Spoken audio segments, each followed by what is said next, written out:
શું હાડ થીજવતી ઠંડી વિશે તો રાજ્યમાં આગામી 7 દિવસ સુધી વાતાવરણ સૂકું રહેવાની આગાહી હવામાન વિભાગે કરી। લઘુત્તમ તાપમાનમાં વધારે કોઈ ફેરફાર જોવા નહીં મળે। પવનની દિશા ઉત્તરથી પૂર્વ તરફ રહેશે, જેને કારણે ઉત્તર ગુજરાતમાં ઠંડીનો ચમકારો રહેશે। નલિયામાં સૌથી ઓછું 6.5 ડિગ્રી તાપમાન નોંધાયું છે, તો અમદાવાદમાં 13.7 ડિગ્રી તાપમાન નોંધાયું। અમદાવાદમાં 24 કલાકમાં 1.3 ડિગ્રી તાપમાન ઘટ્યું છે।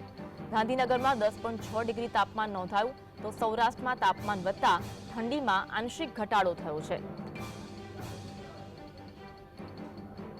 તો રાજ્યમાં ઠંડીનો ચમકારો રહેશે। આ સાથે હવામાન વિભાગે આગામી 7 દિવસ વાતાવરણ શુષ્ક રહેવાની આગાહી કરી છે।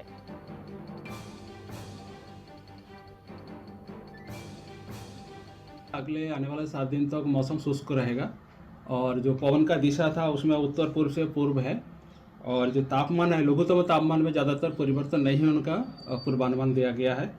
जो अहमदाबाद का लघुत्तम तापमान रिकॉर्ड हुआ है वो 13.7 डिग्री सेंटीग्रेड, जो कल से -1.3 डिग्री सेंटीग्रेड डाउन हुआ है।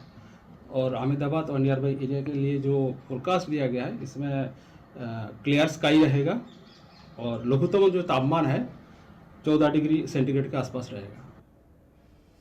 તો અમદાવાદમાં ઠંડીના કારણે ખુશનુમા વાતાવરણ જોવા મળી રહ્યું છે। આજ અંગે વાત કરીશું। સંવાદદાતા જતીન અમારી સાથે લાઈવ જોડાયા છે। જતીન, અમદાવાદમાં સવારથી ઠંડી છે, લોકો ઠંડીમાં ઠૂંઠવાતા હોય તેવો નજારો જોવા મળી રહ્યો છે। હાલ અમદાવાદવાસીઓનું શું કહેવું છે? બિલકુલ, અમદાવાદમાં જે પ્રમાણે ઠંડીનો માહોલ જોવા મળી રહ્યો છે ત્યારે તેને લઈ તમામ લોકો જે છે તે રોડ રસ્તા ઉપર કસરત કરવા તો અથવા તો ગાર્ડનમાં એક્સરસાઇઝ કરવા માટે થઈને આવી રહ્યા છે। હાલ અમદાવાદની અંદર વાત કરીએ તો હવામાન વિભાગ દ્વારા જે આગાહી આપવામાં આવી છે કે આવનારા દિવસોની અંદર તાપમાન જે છે તેમાં ઘટાડો જે છે થઈ શકે છે। હાલ અમદાવાદમાં ટેમ્પરેચરની જો વાત કરીએ તો 14 ડિગ્રીથી આસપાસ અમદાવાદનું ટેમ્પરેચર જે છે તે જોવા મળી રહ્યું છે। અમદાવાદમાં છેલ્લા 24 કલાકમાં 1.3 ડિગ્રી તાપમાન જે છે તે પણ ઘટી ચૂક્યું છે અને ગાંધીનગરની વાત કરીએ તો એમાં 10.7 જેટલું ડિગ્રી તાપમાન જે છે તે નોંધાયું છે।